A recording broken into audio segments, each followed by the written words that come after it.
어느 날 한 자녀가 그러더라고요. 집이 싫어요. 이게 뉘앙스가 중요한데요. 뒤에 느낌표 4개 정도 붙는 집이 싫어요 시 아니라 무심하게 툭 내뱉는 집이 싫어요 였습니다. 그 자리에선 그냥 그런가 보다, 나름 불편하고 계획대로 되질 않아서 하는 말이겠거니 하며 지나쳤는데요. 불현듯 제 학창시절이 떠올랐습니다. 한 번은 무슨 일 때문인지 부모님께 호되게 야단을 맞은 일이 있었습니다. 당신은 야단을 맞았다라고 하면 문자 그대로 맞았더랬는데요. 그리고 나서 제 책상 의자에 앉았는데 분이 덜 풀리고 화가 가라앉질 않는 겁니다. 그래서 왼편이 벽이었거든요. 거기다 파란색 볼펜으로 이렇게 썼습니다. UNHAPPY 라고 적었습니다. 대문자로 또박또박 오늘날 캘리그라피처럼 그렸더랬습니다. 나는 지금 너무 불행하고 엄마 아빠가 이걸 아셔야 한다는 의도였지만 한편으론 숨기고 싶은 마음도 있었기에 외벽에다 그리는 그래피티처럼은 아닐지라도 제 불행은 이만큼 깊고도 진합니다는 느낌으로 얇은 볼펜으로다가 진하게 색칠까지 해가며 정성껏 그렸더랬습니다. 실제로 그 글자가 한동안 효과를 발휘하기도 했는데요. 새파랗게 칠해진 그 단어를 볼 때마다 저 스스로 제 마음을 멍들게 만들었고요. 그날 그 순간을 떠올리면서 마음을 더 굳게 걸어 잠글 수가 있었더랬습니다. 물론 이미 오래전에 제가 결혼을 하고 내 자녀의 아빠가 되면서는 더더욱 그럴 수밖에 없었던 부모님의 심정을 이해하게 되었고, 무슨 일로 혼이 났는지 전혀 기억은 못하지만 모든 게 저의 치기와 잘못에서 비롯되었다고 생각하며 당시 그런 식으로 반응했던 제 자신이 지금 생각해도 부끄럽습니다. 그럼에도 불구하고 어머니 아버지 죄송합니다. 그때만큼은 집을 나가고 싶었더랬습니다. 자녀의 말을 그대로 빌리자면 좀 더 강렬한 인상으로 느낌표 10개 붙여서요. 집이 싫다고요! 이었습니다. 이것이 저만의 경험은 아닐 것 같은데요. 우리는 저마다의 이유로 집을 나가고 싶어 합니다. 한때 집을 나가고 싶어 했었고, 현재 집을 나가고 싶을 수도 있고요. 앞으로 집을 나가고 싶어 할 수도 있을 겁니다. 성경에 이쪽으로 유명한 집안이 있습니다. 우리가 잘 아는 탕자의 비유입니다. 두 아들 중 둘째는 아버지에게 미리 유산을 상속해달라 하고는 그 돈을 갖고 일찌감치 집을 떠납니다. 모든 면에서 집을 떠났습니다. 집도 떠나고 아버지도 떠나고 재정적으로도 떠나고 심리적으로도 떠나고 완전히 떠났는데요. 반면에 첫째 아들은 어떤 이유로 집을 안 떠났다 뿐이지 마음은 이미 떠나 있었습니다. 그가 노하여 들어가고자 하지 아니하거늘 아버지가 나와서 권한대 아버지께 대답하여 이르되 내가 여러 해 아버지를 섬겨 명을 어김이 없거늘 내게는 염소 새끼라도 주어 나와 내 벗으로 즐기게 하신 일이 없더니.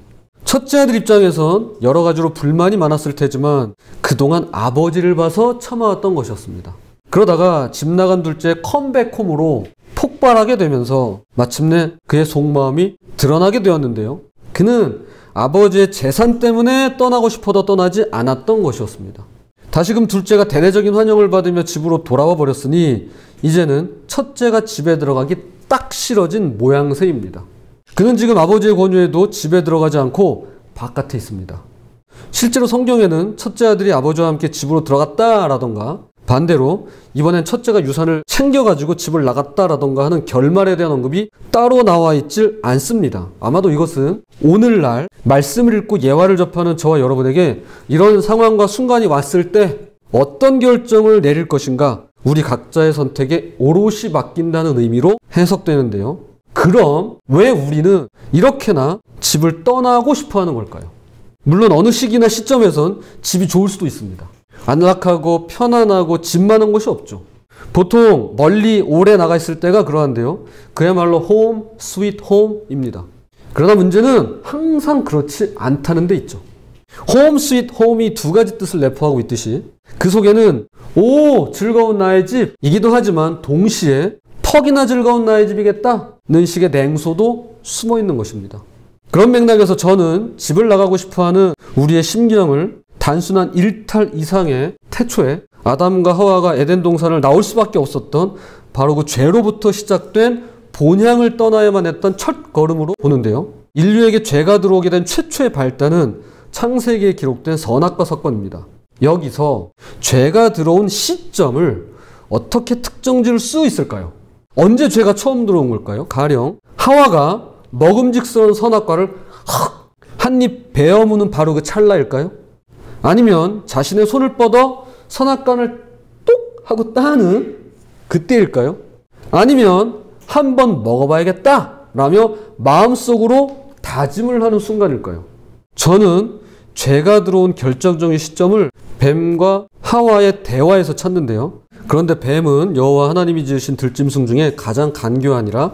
뱀이 여자에게 물어 이르되 하나님이 참으로 너희에게 동산 모든 나무의 열매를 먹지 말라 하시더냐. 뱀은 자신의 주특기인 간교함을 앞세워 하나님을 왜곡시키며 이렇게 질문합니다. 정말로 동산 모든 나무의 열매를 먹지 말라 하시더냐? 여기서 뱀은 진리 하나를 정반대로 비틀어서 전적으로 부정하고 있는데요. 그것은 다름 아닌 하나님의 선하심입니다. 얼랄라? 진짜로 그분이 다 먹지 말라고 하신 거야? 이런 식으로 하나님의 선하심을 비틀어 버렸습니다. 완전히, 전적으로. 사실 하나님은 그런 분도 아니시고 그런 말씀을 하신 적도 없으시죠. 너는 동산에 있는 모든 나무의 열매를 마음대로 먹어라. 그러나 선악을 알게 하는 나무의 열매만은 먹지 마라. 분명히 하나님은 선악과를 제외한 모든 나무의 열매를 마음대로 먹으라고 말씀하셨습니다. 그러나 하와는 뱀에게 다음과 같이 말하는데요. 여자가 뱀에게 말하되 동산 나무의 열매를 우리가 먹을 수 있으나 동산 중앙에 있는 나무의 열매는 하나님의 말씀에 너희는 먹지도 말고 만지지도 말라 너희가 죽을까 하노라 하셨느니라. 하나님은 모든 나무 열매를 마음대로 먹으라고 말씀하셨지만 하와는 모든과 마음대로라는 단어를 임의로 빼고 말했습니다. 그리고는 있지도 않은 사실과 하지도 않은 말씀을 덧붙여 먹지도 말고 만지지도 말래. 안 그러면 죽을지도 모른대. 라고 합니다. 즉 뱀은 모든 나무의 열매를 먹지 말래? 라면서 하나님의 선하심을 정반대로 왜곡시키고 전적으로 부정하고 있는 것이라면 하와는 만지면 죽을지도 모른대. 라면서 없는 말을 가지고 그분의 선하심을 의심하고 있는 것입니다. 이것은 하나님의 선하심에 대한 문제입니다. 저는 이 지점이 바로 죄가 들어온 결정적인 계기라고 보는데요. 하나님의 선하심을 의심할 때가 곧 죄에게 문을 열어주는 순간이며 자칫 그 문을 통해 죄만 들어오는 것이 아니라 그분이 계시는 집을 떠나고 싶어지고 궁극적으로는 그분을 떠나게 될 수도 있다라는 것입니다. 여러분 혹시 하나님을 오해하고 계시나요? 불행히도 하나님께서 오해를 받고 계십니다. 그것도 심각하게 말이죠. 하나님을 모르는 사람들에게만 오해를 받고 계신 것이 아니라 누구보다 하나님을 믿는 자녀들에게 오해를 받고 계십니다. 이것이 태초의 에덴 동산에서 일어났던 사건의 발단이며 탕자의 비유에서 두 아들이 단단히 오해하고 있었던 부분이며 또한 제가 UNHAPPY를 벽에 그리고 집을 나가고 싶어 했던 이유와도 연관이 있는데요. 부모의 선함을 의심하면 집을 떠나고 싶은 것처럼 하나님의 선하심을 의심하면 그분을 떠나고 싶어 할 수밖에 없더라는 것입니다. 하나님을 믿는 자라면 하나님이 선하시다는 명제에 누구나 동의합니다. 하나님 선하시지. 동의합니다. 그러나 그분의 선하심을 말씀이 전하는 대로 가르치는 대로 인격적으로 성경적으로 알고 경험하는 사람은 찾아보기 드문데요. 대개는 하나님이 선하시다면서 어떻게 이런 일이 생길 수 있어? 나에게 어떻게 이러실 수 있어? 라는 의문을 갖기 마련입니다. 문제는 의문을 갖는 것이 아닙니다. 제가 늘 이야기하지만 질문은 좋은 거예요. 의문은 문제가 아닙니다. 이것이 어느새 의심으로 변하고 어느 날부턴가 자기 의로움으로 자리 잡고 거기서 헤어나오지 못한 채 갇혀버리는 것이 문제라는 것입니다. 의문이 의심이 되고 의심이 자기 의가 되면 그것이 문제라는 것입니다. 내 말과 행동이 다 옳고 내가 정의롭다고 주장하는 사람은 결코 하나님의 선하심을 경험할 수 없습니다. 왜냐하면 그분 앞에서도 자신이 옳다고 큰 소리치고 의롭다며 주장할 테니까 말이죠. 꼭 이랬던 성경인물이 있는데요. 바로 요나입니다. 총 4장으로 구성된 요나서 1장은 니느웨로 가랬더니 청개구리 마냥 반대 방향으로 가다가 결국 큰 물고기 밥이 되는 내용이고요. 2장은 물고기 뱃속에서 기적같이 살아남아서 하나님께 기도하는 내용이고요. 3장은 아수르의 수도 니느웨에 도착해 영혼 없이 회개하라고 외치는 내용이고요. 마지막 4장은 이제 어떻게 망하나 지켜보면서 구경하는 내용입니다. 요즘 말로 팝콘 각이라고 하죠. 그런데 이 4장에서 요나가 크게 2번이나 화를 냅니다. 한 번은 하기 싫은 거 억지로 니누의 도시가 멸망할 거라고 말씀을 다 전하고 다녔는데 멸망시키지 않는다면서 하나님께 성을 내고요. 또 한 번은 멸망하는 것을 계속 이렇게 지켜만 보고 있는데 너무 덥잖아요. 그래서 간이로 초막을 만들어서 이렇게 앉아 있는데 하나님께서 마침 박농쿨을 준비하셔서 그늘을 만들어 주십니다. 요나가 아주 좋아합니다. 매우 기뻐해요. 그런데 그 다음날 벌레가 갉아먹으면서 그늘이 사라지고 한낮의 태양이 너무 뜨거우니까 아니 이럴 바엔 내가 죽는 게 낫지 하면서 차라리 저를 죽이세요 라고 소리칩니다. 그때 하나님께서 이렇게 말씀하십니다. 하나님이 요나에게 이르시되 네가 이 박농쿨로 말미암아 성내는 것이 어찌 옳으냐 하시니 그가 대답하되 내가 성내어 죽기까지 할지라도 옳으니이다 하니라. 지금 요나에게 있어서 하나님은 선하신 하나님이 아닙니다. 다시 한번요. 명제는 가지고 있어요. 하나님 선하신 분이지. 명제는 가지고 있는데 그에게는 지금 하나님이 선한 분이 아니세요. 우리는 명제 갖고 살지 않습니다. 우린 결론 갖고 사는 사람들이 아니에요. 잘 살고 있는 자신을 불러다가 고통스럽게 만들고 가기 싫은 곳에 억지로 떠밀질 않나. 죽을 고비도 여러 번 만나게 하시고 또 물고기 뱃속에서는 생고생을 시키시더니 이제는 하라는 대로 다 했더니만 복수와 멸망은커녕 기회를 주고 용서해 주시겠다고 하시니 그동안 참아왔던 요나가 기어이 폭발을 하고야 만 것입니다. 이렇게 화가 나는데 곧 죽어도 내가 옳지요! 이러고 있는 거예요. 하나님께 역정을 내고 있는 것입니다. 요나는요 지금 사람에게 화내는 게 아닙니다. 바로 그 하나님께 죽어도 자기가 옳다고 화내고 있는 것입니다. 이런 경우 어떻게 하나님의 선하심을 경험할 수 있겠습니까? 어떻게 성경 최악의 죄라고 하는 자기 우상과 교만을 가지고서 겸손해야만 경험할 수 있는 하나님의 선하심을 맛볼 수가 있겠냐 말입니다. 이것이 바로 오늘 본문입니다. 그리고 오늘날 우리가 그리고 많은 교회가 그리스도인들이 이 사회가 오해하고 있는 하나님이십니다. 너희는 여호와의 선하심을 맛보아 알지어다. 그에게 피하는 자는 복이 있도다. 이 말씀은 역으로 하나님의 선하심을 맛보려고도 않고 맛볼 수도 없는 자들은 불행히도 그분께 피할 수도 없고 그분의 인생이 복되지도 못할 거라는 의미와 같습니다. 그럼 어떻게 하나님의 선하심을 맛볼 수 있을까요? 레리 크랩 목사는 그의 책 영적 가면을 벗어라 인사이드 아웃 이라는 책에서 인간의 욕구를 3개 동심원으로 설명합니다. 먼저 가장 바깥쪽에 있는 동심원을 일상적 욕구라고 합니다. 이것은 다른 사람과 무관하게 채워지는 것으로 주로 의식주와 관련된 욕구입니다. 좋은 집, 좋은 차, 물질적인 여유, 소원이 이루어지는 것 등에서 행복을 느끼는 것이며 이러한 행복은 일상적인 욕구가 채워졌기 때문입니다. 자, 맨 바깥쪽에 있는 동심원입니다. 일상적 욕구. 그 다음 안쪽에 있는 욕구를 기본적 욕구라고 하는데요. 이것은 주로 관계를 가리킵니다. 아무리 집과 차가 좋고 물질적 여유가 있다 해도 부부간의 불화, 자녀와의 갈등, 직장 동료, 친구 또는 지역사회와 심지어는 교회 안에 불편한 관계가 있으면 행복하지 않다고 느낄 수 있죠. 바로 욕구가 채워지면 일상적 욕구가 다소 채워지지 않아도 이 기본적 욕구만으로도 마음이 편안해질 수가 있더라는 것입니다. 자, 일상적 욕구, 그리고 기본적인 욕구, 그리고 가장 가운데 있는 이 3번째로 안쪽에 있는 동심원은 근본적 욕구인데요. 이것은 하나님만이 채워줄 수 있는 영적인 욕구입니다. 그런데 여기서 우리의 오해가 생기는데요. 의식주의 넉넉함과 삶의 여유로움으로 일상적 욕구가 채워지고 그 안에 있는 행복한 가정과 원만한 관계들로 기본적 욕구가 채워지면 우리는 종종 가장 안쪽에 있는 하나님 안에서 만족하고 있다고 착각할 수 있더라는 것입니다. 일상적 욕구가 채워지고 기본적 욕구가 채워지니까 나 하나님으로 만족하네 라고 말이죠. 삶에 큰 어려움이 없고 모든 게 대체적으로 순조로우면 하나님 안에서 누리는 복이라고 생각하는데 이것은 그분의 축복을 그분 자신과 혼동하는 것이라는 겁니다. 이것은 마치 아빠와 아이스크림을 혼동하는 것과 마찬가지입니다. 아빠가 아이스크림을 줄 수는 있겠지만 그렇다고 아빠가 아이스크림은 아니죠. 그래서 하나님은 우리의 근본적인 욕구를 다루시기 위해 때로는 우리의 일상적인 욕구나 그 안에 있는 기본적인 욕구 혹은 둘 다를 흔들어서 무너뜨릴 수가 있는데요.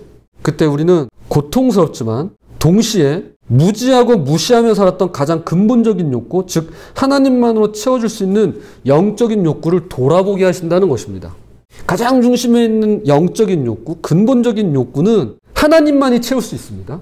이것은 겉에 있는 일상적 욕구나 혹은 관계 안에서 세워지는 기본적인 욕구로 채워지는 것이 아닙니다. 이것은 그저 아버지가 주시는 아이스크림에 불과해요. 우리에게 필요한 건 아버지예요. 자, C.S. 루이스는 다음의 말로 영적인 욕구를 어떻게 돌아보게 하시는가를 설명하는데요. 고통은 고집스럽게 우리의 주목을 요구합니다. 하나님은 쾌락 속에서 우리에게 속삭이시고 양심 속에서 말씀하시며 고통 속에서 소리치십니다. 고통은 귀먹은 세상을 향해 외치는 하나님의 메가폰입니다. 하나님의 메가폰으로서 고통이 혹독한 도구라는 데에는 의심의 여지가 없습니다. 또 고통은 끝까지 회개하지 않는 반항으로 연결될 수도 있습니다. 그러나 고통은 변화될 수 있는 유일한 기회를 악인에게 제공합니다. 고통은 베일을 벗깁니다. 고통은 반항하는 영혼의 요새 안에 진리의 깃발을 꽂습니다. 하나님께서 일상적 욕구나 그 안에 있는 기본적 욕구를 건드리실 때 우리는 고통스럽습니다.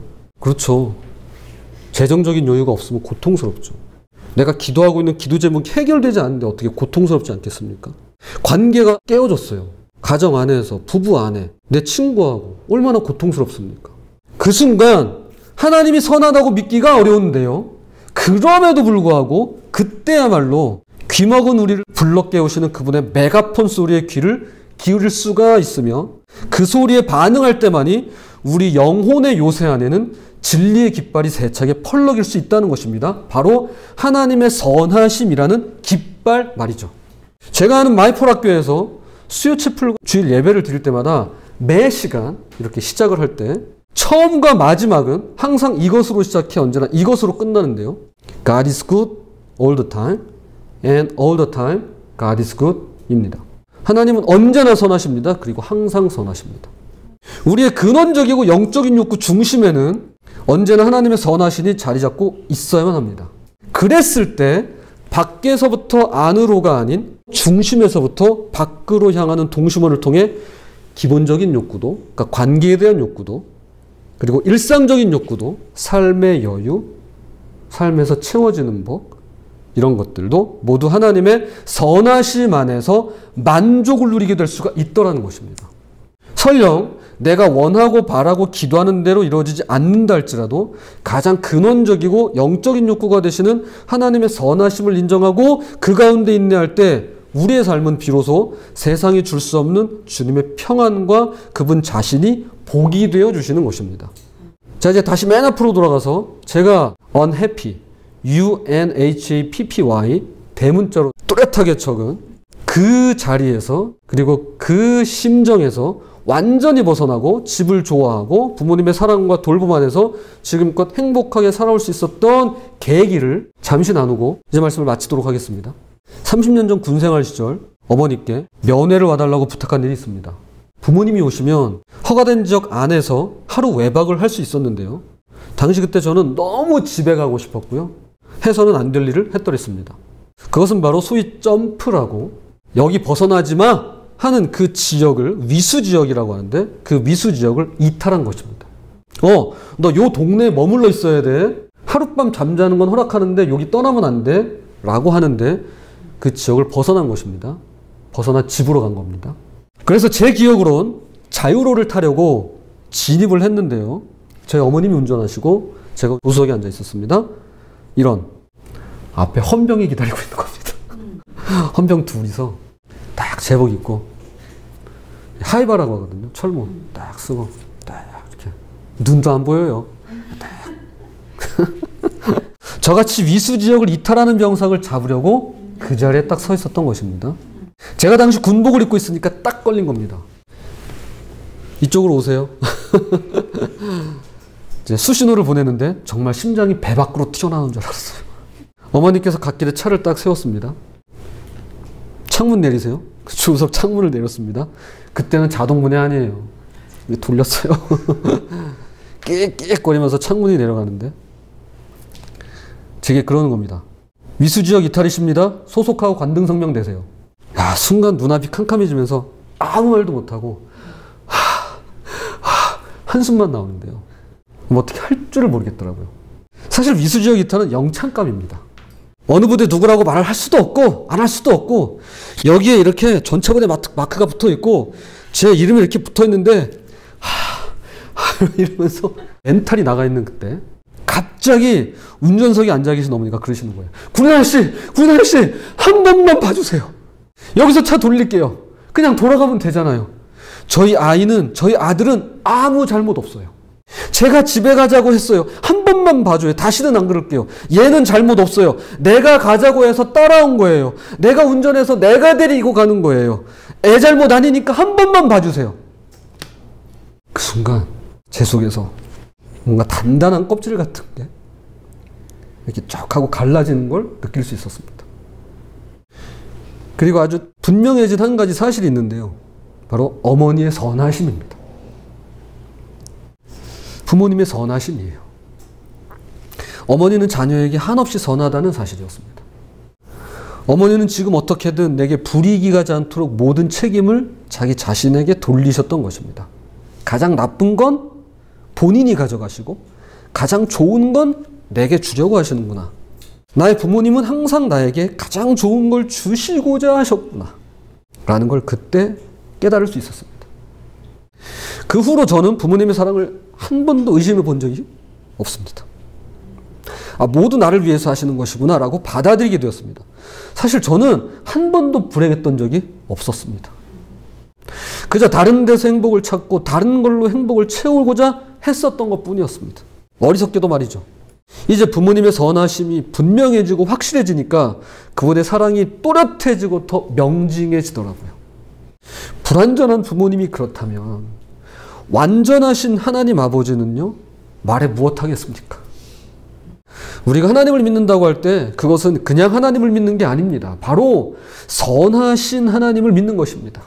선하신 하나님이시기에 나를 용서하시고 구원을 베푸시고 은혜를 주시며 이렇게 세워주시고 힘을 주시고 내 삶을 복되게 하실 수 있는 것입니다. 이것들은 모두 하나님의 선하심이 아니라면 있을 수 없습니다.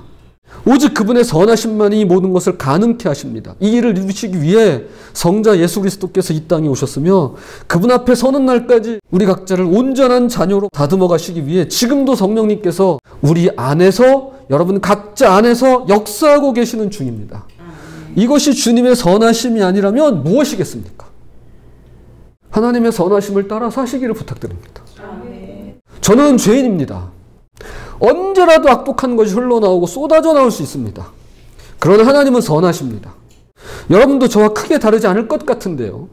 우리는 악하지만, 그래서 약하지만 주님은 선하십니다.